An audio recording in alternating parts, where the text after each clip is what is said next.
Hello प्यारे विद्यार्थियों। तो स्वागत है आपका आपके अपने यूट्यूब चैनल सरकारी रास्ता। तो दोस्तों, कैसे हो आप? आई होप बढ़िया होंगे और आपकी पढ़ाई शानदार तरीके से चल रही होगी। तो राजस्थान में जो भी आगामी एग्ज़ाम्स आने वाली है उनके लिए ये क्लास, आज की क्लास बहुत ही महत्वपूर्ण रहने वाली है। जो हमारी सीरीज चल रही थी कला संस्कृति की, वो आज की ये 5वीं क्लास रहेगी। इस क्लास में हम राजस्थान में जितनी भी प्रथाएं और रीति रिवाज होते हैं उनके बारे में महत्वपूर्ण जो प्रश्न बनते हैं उनके चर्चा करेंगे। तो दोस्तों, जो राजस्थान में प्रथाएं और रीति रिवाज है वो बहुत दिनों से चले आ रहे हैं, और ये प्रथाएं और रीति रिवाज बार भी हमें वर्तमान में भी हमें देखने को मिलते हैं, क्योंकि इन प्रथाओं को पारंपरिक रूप से फॉलो किया जा रहा है। क्योंकि ये प्रथाएं ऐसी प्रथाएं जिन्हें बंद नहीं किया जा सकता, क्योंकि ये बहुत सारी प्रथाएं ऐसी है जो बार बार लगातार चालू ही रहती है। इन्हें बंद करना बहुत मुश्किल है, क्योंकि लोग उन प्रथाओं को अपना विश्वास ज़्यादा रखते हैं। तो दोस्तों, शुरुआत करते हैं आज के हमारे पहले प्रश्न के साथ। आज का हमारा पहला प्रश्न रहेगा, ये हमारा पहला प्रश्न है कि जो ग्रासीय जनजाति है, ग्रासीय जनजाति, जो ग्रासीय जनजाति है, सॉरी दोस्तों, जो ग्रासीय जनजाति में मोरबंदिया रीति रिवाज किस अवसर से जुड़ा है? जो मोरबंदिया रीति रिवाज है वो किस अवसर से जुड़ा है? तो जो मोरबंदिया रीति रिवाज है, मोरबंदिया वो रीति रिवाज किस से जुड़ा है? तो मोरबंदिया रीति रिवाज जुड़ा है हमारा विवाह से। किससे जुड़ा है? विवाह से। विवाह से जुड़ा है। जो मोरबंदिया रीति रिवाज है वो विवाह से जुड़ा है। और जो ये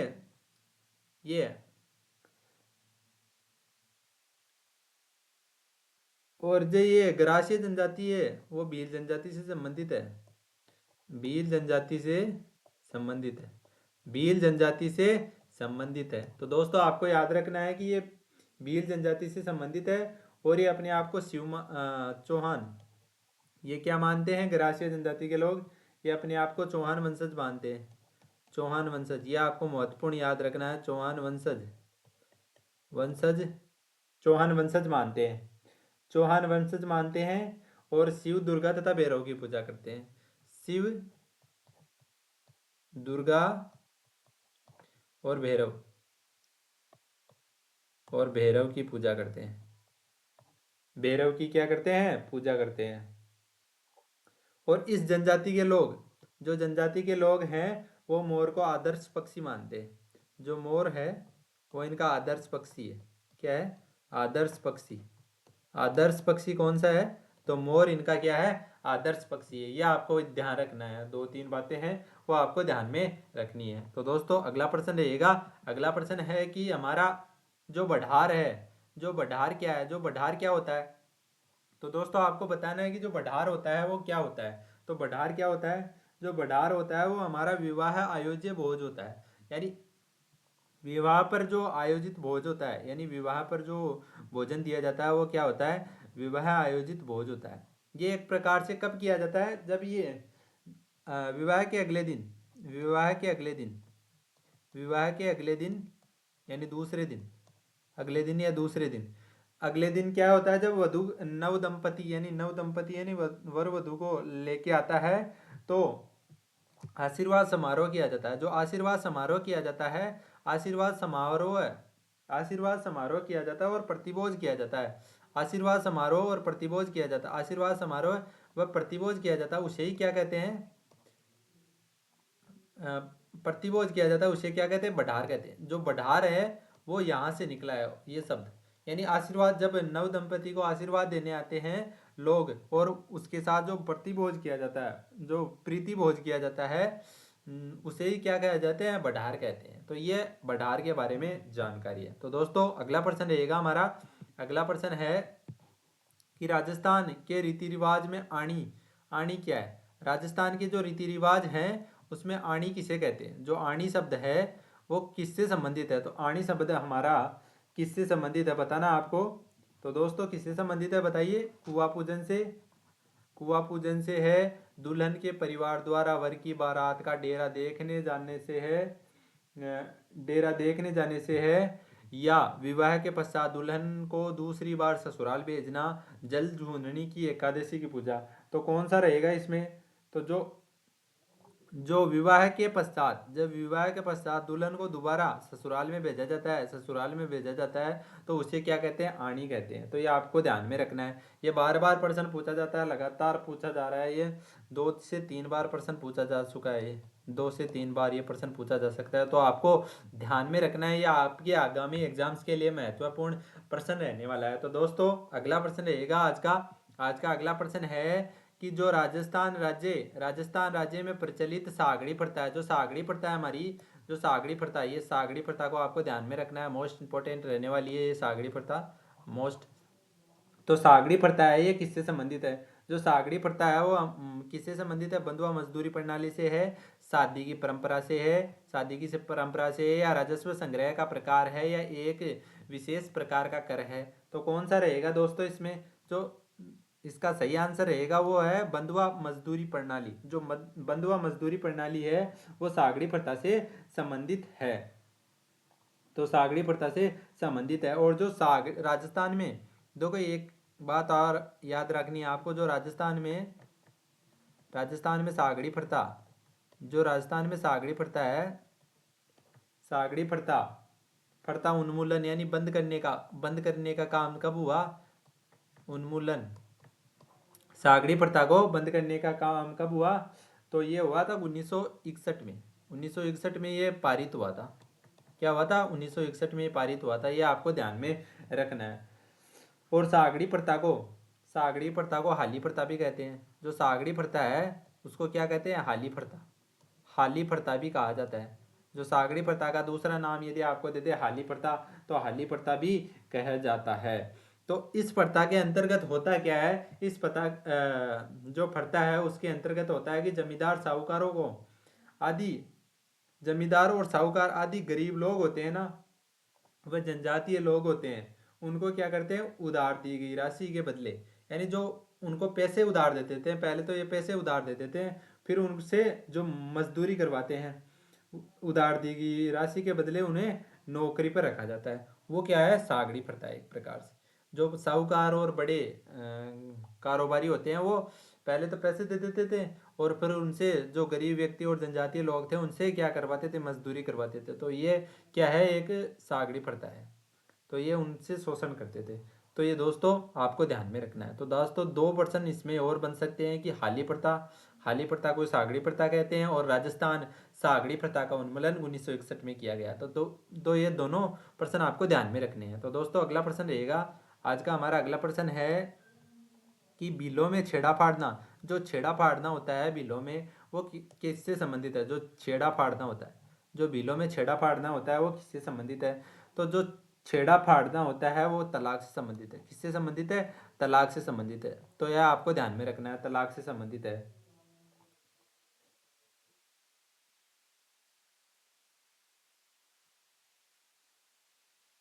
जो भील जनजाति है, ये भील जनजाति आपको ध्यान रखना है, राजस्थान की राजस्थान की दूसरी दूसरी प्रमुख जनजाति है। राजस्थान की दूसरी जनजाति है प्रमुख जनजाति है। जो राजस्थान की दूसरी प्रमुख जनजाति कौन सी है? तो जो राजस्थान की दूसरी प्रमुख जनजाति कौन सी है? तो ये हमारी भील जनजाति है। और जो भील जनजाति है उसने colonel Tod colonel James Tod, जिसका पूरा नाम है कर्नल टोड ने क्या कहा था? वनपुत्र कहा था। क्या कहा था? वनपुत्र वनपुत्र कहा था। जो भील जनजाति है उसको क्या कहा था? वनपुत्र कहा था। तो जो भील जनजाति है उन्हें क्या कहा था? वनपुत्र कहा था। तो यह भी आपको ध्यान में रखना है। तो जो आपको पूछ ले कि कर्नल टोड ने किनको वनपुत्र की संज्ञा दी है, तो जो भील जनजाति है उनको वनपुत्र की क्या दी है? संज्ञा दी है। तो दोस्तों इसके बारे में एक अगला पॉइंट हमारा रहेगा कि जो टोटम टोटम भीलों के कुल देवता, जो टोटम है, टोटम भीलों के कुल देवता है, कुल देवता है। जो बिलों के कुल देवता कौन है? तो टोटम। ये आपको ध्यान में रखना है। ये टोटम आपको पूछा जा सकता है, क्योंकि ये तो प्रीवियस ईयर के प्रश्न है, लेकिन आगे प्रश्न बनने वाला ये प्रश्न है कि टोटम, जो टोटम है वो बिलो के क्या है, तो कुल देवता है। तो आपको पूछ ले कि टोटम कौन सी जनजाति के लोग देवता हैं, तो टोटम बिलो के क्या है, कुल देवता है। तो दोस्तों आज का अगला प्रश्न रहेगा हमारा, आज का अगला प्रश्न है कि जो आदिवासियों में प्रचलित लीला मौर्य संस्कार किस अवसर से जुड़ा है। जो लीला मौर्य संस्कार है वो किस अवसर से जुड़ा है, विवाह से, सगाई से, जन्म से या नामकरण संस्कार से है।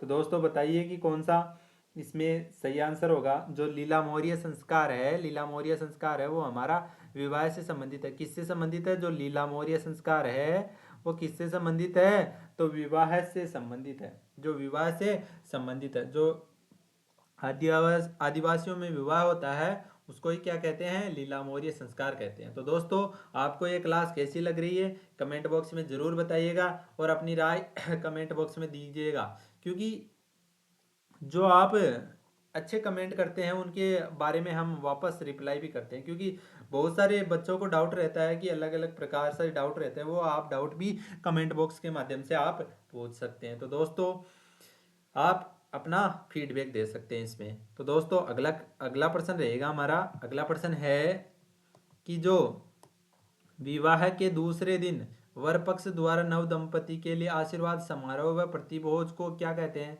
अभी पढ़ा है हमने कि जो नव दंपति है और आशीर्वाद समारोह होता है उसे क्या कहते हैं, बढ़ार कहते हैं। क्या कहते हैं, बढ़ार कहते हैं। तो इसका सही आंसर क्या हो जाएगा, बढ़ार इसका सही आंसर हो जाएगा। तो दोस्तों जो ओलंदी शब्द है, देखो एक और शब्द आया है ओलंदी, ओलंदी शब्द, ओलंदी शब्द किसके लिए प्रयुक्त होता है, यह ओलंदी शब्द का प्रयोग नवविवाहित दुल्हन के लिए, नवविवाहित विवाहित दुल्हन, नवविवाहित दुल्हन को ओलंदी कहते हैं। नवविवाहित जो दुल्हन होती है उसको ओलंदी कहा जाता है, ये आपको ध्यान में रखना है। तो दोस्तों अगला प्रश्न रहेगा आज का हमारा, आज का अगला प्रश्न है कि जो चिकनी कोतली, चिकनी कोतली है, चिकनी कोतली है वो किससे संबंधित है। तो चिकनी कोतली है वो रस्म किससे संबंधित है, तो ये रस्म संबंधित है हमारी शादी से। जो शादी की रस्म होती है चिकनी कोतली उससे संबंधित है। तो बी ऑप्शन इसका राइट आंसर हो जाएगा। जो चिकनी कोतली है वो कहाँ पर होती है, जो ये चिकनी कोतली की परंपरा है यानी रस्म है, रस्म है वो कहाँ पर होती है, तो मारवाड़ में होती है। ये मारवाड़ में, राजस्थान के मारवाड़ हिस्से में ये होती है। और इसमें क्या करते हैं, ये एक प्रकार का तिलक समारोह होता है, तिलक समारोह होता है और उसमें सुहाग भाग, सुहाग भाग का सामान और साड़ियाँ दी जाती है। सुहाग, सुहाग भाग का सामान, का सामान वह साड़ियाँ दी जाती है। क्या दी जाती है, साड़ियाँ दी जाती है। तो सुहाग बाग का सामान व साड़ियाँ इसमें दी जाती है। तो आपको ध्यान रखना है, चिकनी कोतली है 10 बार प्रश्न पूछा जा सकता है इसमें, 10 लगभग 10 बार प्रश्न पूछा जा चुका है, बार बार पूछा जाता है प्रथाओं से प्रश्न। तो आपको ये ध्यान में रखना है इस प्रश्न को, क्योंकि ये चिकनी कोतली है। जो भी रस्म होती है, रस्म में 3 प्रकार की होती है राजस्थान में, जो 3 प्रकार से रस्मों के बारे में पूछते हैं। एक तो जन्म से संबंधित रस्म होती है, एक विवाह से संबंधित होती है और एक संबंधित होती है मृत्यु से संबंधित। तो इन तीनों, जो तीनों से जितने भी वो बनते हैं आपके प्रश्न, वो आज इस वीडियो में हम कंप्लीट करा देंगे। क्योंकि दोस्तों आपको बरबर में बार बार अलग अलग जगह भटकना ना पड़े, इसलिए हम एक शानदार और सेपरेट क्लास लेके आए हैं इसके लिए। तो दोस्तों जुड़े रहिए हमारी क्लास के साथ और पेशेंस बनाए रखें अपना, और इन प्रश्नों को रिवाइज करते रहे। इनकी पीडीएफ प्राप्त करने के लिए आप हमारे टेलीग्राम चैनल से जुड़ सकते हैं। हमारा टेलीग्राम चैनल भी इसी ही नाम से है, सरकारी रास्ता से, और जो लिंक है वो डिस्क्रिप्शन बॉक्स में आपको मिल जाएगी। तो दोस्तों लिंक से जुड़ जाइए या सीधे डायरेक्ट जाकर सरकारी रास्ता खोजेंगे तो आपको मिल जाएगा। तो दोस्तों अगला प्रश्न रहेगा हमारा, अगला प्रश्न है कि निम्नलिखित में से कौन सी प्रथा विवाह से संबंधित है, यानी विवाह से कौन सी प्रथा संबंधित है। तो आपको बताना है कि विवाह से कौन सी संबंधित है। जड़ूला, जड़ूला यह जन्म से संबंधित है। किससे संबंधित है, जन्म से। जलवा पूजन ये भी जन्म से संबंधित है। और मुठ भराई, मुठ भराई ये संबंधित है हमारी विवाह से, ये संबंधित है विवाह से। तो इसका सही आंसर भी क्या हो जाएगा, सी ऑप्शन इसका राइट आंसर हो जाएगा। और जो मौसर है वो किससे संबंधित है, मृत्यु से। जो किसी व्यक्ति की मृत्यु हो जाती है उसके 12वें दिन जो प्रतिभोज किया जाता है उसे क्या कहते हैं, मौसर कहते हैं। यह आपको ध्यान में रखना है। तो ये जो हमारी मुठ भराई है वो विवाह के दौरान बारातियों के बीच में थाली में रखे हुए रुपए और हाथ में लेने की क्रिया है। जब इसमें बारातियों के मध्य, जो बाराती आते हैं उनके मध्य एक थाली रख दी जाती है और उसमें रखे हुए रुपए हाथ में लेने की क्रिया है। यानी जो इसमें रुपए रखे होते हैं थाली में और उसमें से क्या करते हैं, मुट्ठी भरते हैं, हाथ से क्या करते हैं, मुट्ठी भरते हैं। तो ये क्रिया क्या कहलाती है, मुठ भराई कहलाती है। और विवाह से संबंधित जो अन्य है, विवाह से संबंधित जो अन्य प्रथाएं वो है, रीति रिवाज, वो आपको मैं बता देता हूँ। विवाह से संबंधित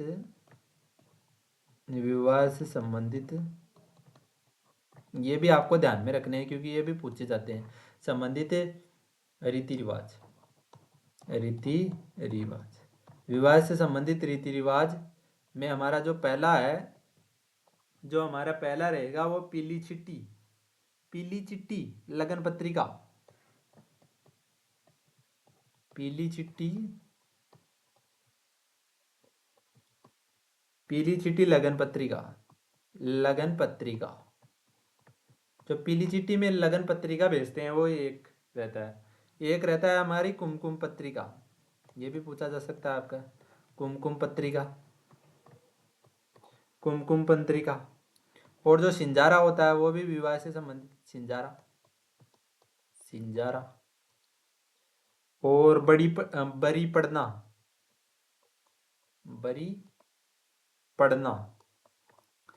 पड़ना एक रहेगा हमारा काकन डोरा। जो विवाह होते हैं उससे 3-4 दिन पहले जो बांध बैठता है व्यक्ति का, उस समय जो रक्षा सूत्र बांधा जाता है उसे क्या कहते हैं, काकन डोलदा कहते हैं।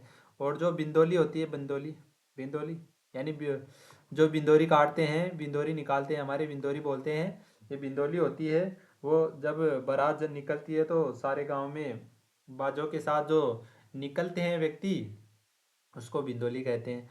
और ये एक और रहेगा हमारा परिणीत, ये आपको ध्यान में रखना है। तो ये जो विवाह से संबंधित मुख्य रीति रिवाज थे वो उनके बारे में आपको बताया। तो चिट्ठी या लगन पत्रिका, कुमकुम पत्रिका, सिंजारा, बरी पड़ना, काकंडोरा या बिंदोली और परिणीत, ये आपको भी ध्यान में रखने हैं। और मुठ भराई भी आप गया है आपका, ये भी ध्यान में रखना है। तो दोस्तों ये विवाह से संबंधित जो मुख्य क्या है, रीति रिवाज है। तो दोस्तों अगला प्रश्न रहेगा आज का अगला प्रश्न है कि निम्न में से राजस्थान में किस रीति रिवाज का संबंध विवाह से है।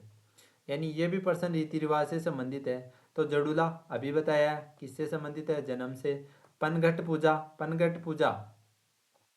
पनघट पूजा ये नहीं है, ये भी किससे है, जन्म से संबंधित है। पगड़ी का दस्तूर ये मृत्यु से संबंधित है। जब व्यक्ति की 12वें दिन पगड़ी बंधाते हैं, वो नए पिता के रूप में, वो जो पिता है उसका उत्तराधिकारी बनाते हैं, वो पगड़ी का दस्तूर होता है। और सामेला है, क्या है, सामेला है, वो हमारा क्या है, विवाह से संबंधित क्या है, विवाह से संबंधित रीति रिवाज है।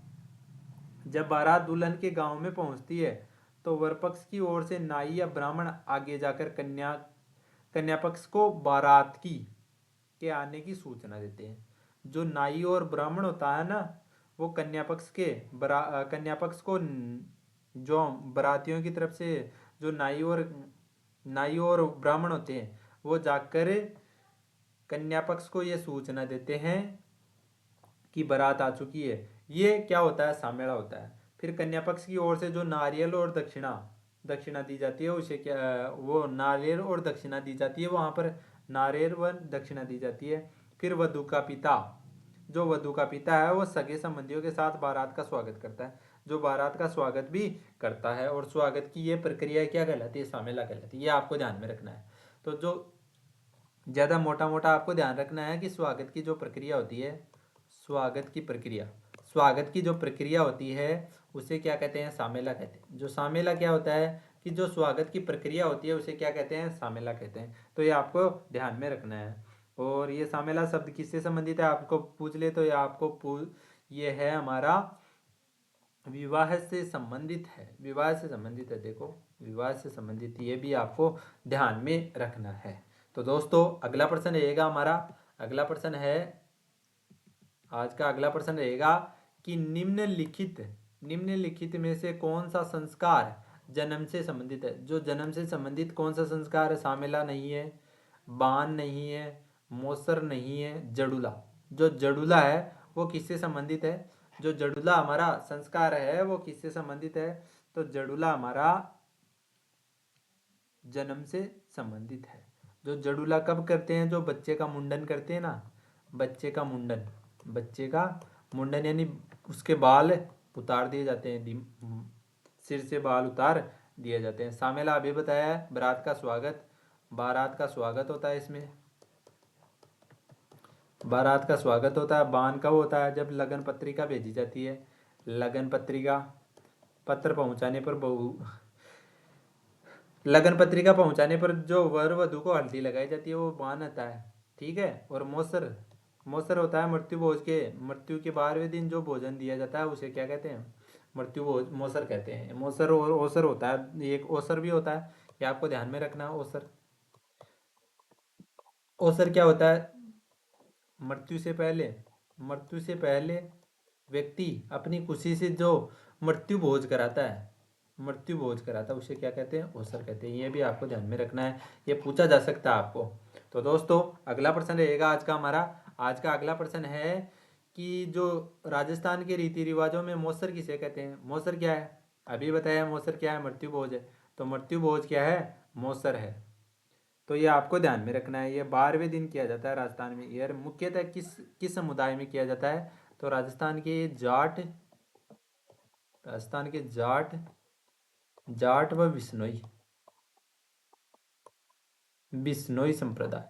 बिश्नोई संप्रदाय में ये किया जाता है। वैसे तो सभी में प्रचलित है, लेकिन ये मुख्य रूप से जाट व बिश्नोई संप्रदाय में किया जाता है, ये आपको ध्यान में रखना है। तो दोस्तों आज का अगला प्रश्न रहेगा हमारा, आज का अगला प्रश्न है कि जो राजस्थानी संस्कृति में ओलंदी क्या है। अभी बताया था राजस्थानी में संस्कृति में ओलंदी क्या है।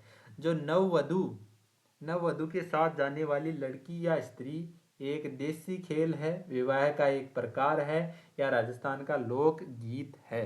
तो आपको बताना है कि जो नववधु के साथ जो जाने वाली लड़की होती है उसे क्या कहते हैं, ओलंदी कहते हैं। अभी पीछे पर्सन में बताया था कि ओलंदी क्या होती है, जो नववधु के साथ दुल्हन के साथ जो जाने वाली स्त्री या पुरुष होता है वो क्या कहलाता है, या तो स्त्री हो सकती है या पुरुष होता है, या तो उसका भाई हो सकता है या बहन हो सकती है, यही दो जाते हैं, तो उसे क्या कहते हैं, ओलंदी कहते हैं। ये आपको ध्यान में रखना है, ये प्रश्न बार बार पूछा गया है तो आपको ध्यान में रखना है। तो दोस्तों अगला प्रश्न रहेगा हमारा आज का अगला प्रश्न है कि राजस्थानी संस्कृति में जानोटन जानोटन जानोटन क्या है।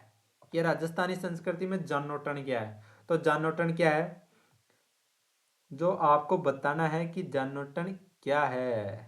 तो दोस्तों क्या है जानोटन, वर पक्ष की ओर से दिया जाने वाला भोज, जो वर पक्ष की ओर से जो भोजन दिया जाता है रात्रि भोज, उसे क्या कहते हैं, जानोटन कहते हैं। रात्रि भोज उसे क्या कहते हैं, जानोटन कहते हैं। यह दूल्हे की तरफ से दिया जाता है, दूल्हे की तरफ से, जिसे राजस्थान में मेल बोलते हैं, मेल, ज़्यादातर मेल होती है ना, वो क्या होती है, जानोटन होता है।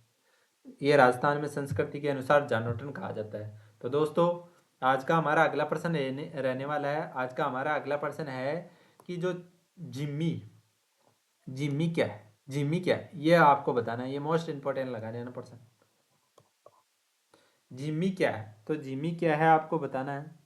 पुत्र जन्म के पश्चात 14वें दिन होने वाली रस्म है, पुत्र जन्म के साथ 14वें दिन होने वाली रस्म है। प्रसूषण पर्व के दौरान तीसरे दिन का उपवास है। फेरे अथवा सप्तपदी के समय मामा द्वारा दी गई या वधू द्वारा पहनी गई गोटे किनारे युक्त लाल गुलाबी ओढ़नी है, या संतान प्राप्ति के बाद बेटी की विधि विधान से ससुराल विदा करने की प्रक्रिया है।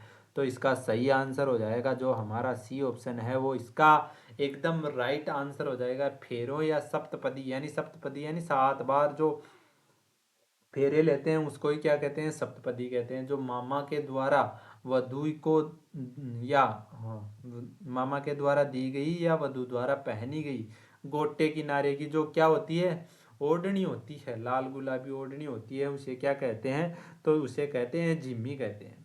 क्या कहते हैं, जिम्मी कहते हैं। ये आपको ध्यान में रखना है। तो दोस्तों आज का हमारा अगला प्रश्न रहने वाला है। आज का हमारा अगला व लास्ट प्रश्न है कि डाकन प्रथा को अवैध घोषित करने वाली सर्वप्रथम राजस्थान की कौन सी रियासत थी। तो ये भी आपको ध्यान में रखना है कि जो डाकन प्रथा है राजस्थान में हुई थी, राजस्थान में जो डाकन प्रथा हुई थी उसको अवैध घोषित करने वाला कौन सा ऐसा रियासत है। सबसे पहले आपको बतानी है कि कौन सी रियासत है। तो जयपुर है, उदयपुर है, बीकानेर है, या जोधपुर है, या उदयपुर है। तो कौन सा है, तो उदयपुर इसका सही आंसर हो जाएगा। जो उदयपुर है वो क्या है, डाकन प्रथा को बंद करने वाली पहली क्या है, रियासत है, यानी अवैध घोषित किया था डाकन प्रथा को।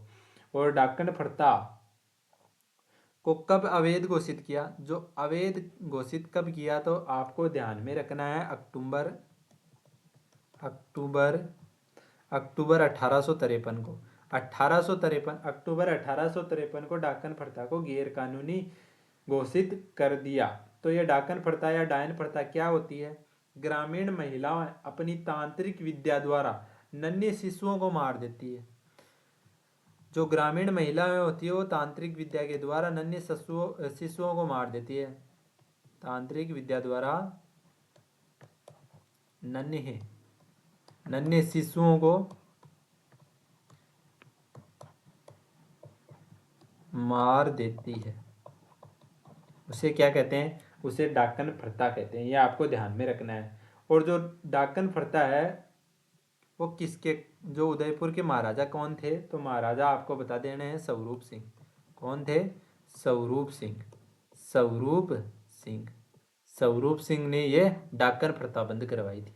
स्वरूप सिंह ने ये डाकन प्रथा बंद करवाई थी। ये आपको ध्यान में रखना है। तो दोस्तों आज की ये क्लास आपको कैसी लगी, आई होप मैंने तो आपको पूरी कोशिश और बढ़िया तरीके से पढ़ाया है। आपको यदि अच्छी व बुरी कैसी भी लगी हो या आपको कमेंट बॉक्स में बताना है। तो दोस्तों ये आज हमने लगभग 15 से 20% इस प्रथाओं या रीति रिवाजों से देखे। तो दोस्तों ये प्रश्न आपके एग्जाम्स में व आगामी सभी एग्जाम्स के लिए महत्वपूर्ण रहने वाले हैं, क्योंकि इसमें लगभग टॉपिक को कंप्लीट कर दिया है हमने। तो दोस्तों आपको ऐसे ही हमारे साथ सपोर्ट बनाए के रखना है। तो दोस्तों मिलते हैं हम अपने अगले वीडियो में। तब तक के लिए धन्यवाद, थैंक यू, राधे राधे, जय श्री राम।